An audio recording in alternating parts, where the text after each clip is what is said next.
Hello. हम लोग आज किसी घन के किसी एक फेस के विकर्ण के बीच कुल वैद्युत धारिता की गणना करना सीखेंगे। एक घन है, ये घन दिखाया गया है। इसके प्रत्येक भुजा में C धारिता का संधारित्र जुड़ा हुआ है और हम बिंदु A और बिंदु C के बीच तुल्य धारिता की गणना करेंगे। तो इसके लिए हम लोग इस तरह का एक संयोजन बना लेते हैं इसको देखकर। अब हमें A और C के बीच में तुल्य धारिता निकालनी है, तो पहले हम A और C के बीच को नीचे वाले फेस को देखें।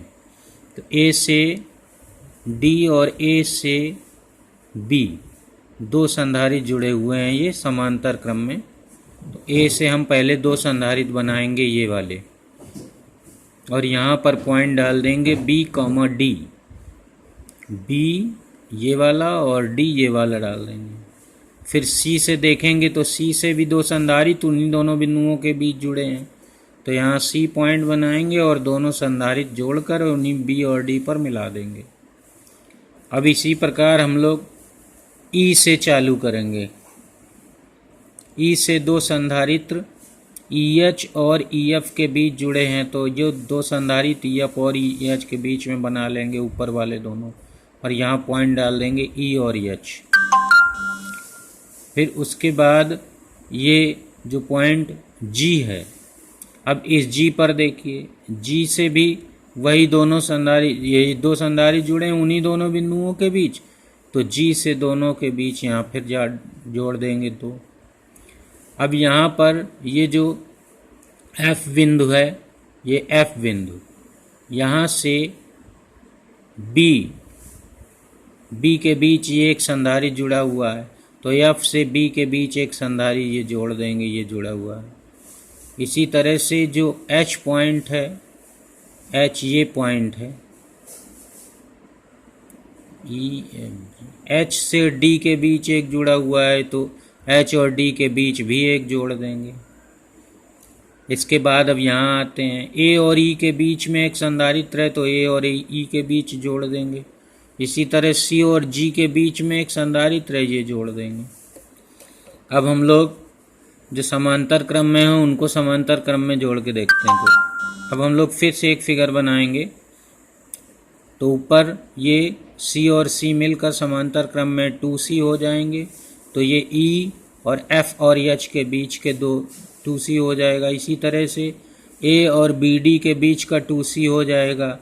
इसी तरह से FH और BD के बीच का 2C हो जाएगा, और इधर भी 2C हो जाएगा, ये भी 2C हो जाएगा, तो ये सब 2C हो जाएंगे। और ये A और E के बीच का C रहेगा और G और C के बीच का C ही रहेगा, ये दोनों C रहेंगे। अब उसके बाद हम लोग फिर आगे बढ़ते हैं। अब हम लोग ये और ये दोनों C और C मिलकर C और 2C ये श्रेणी क्रम में हैं, तो इनकी तुल्य धारिता हो जाएगी 2C/3।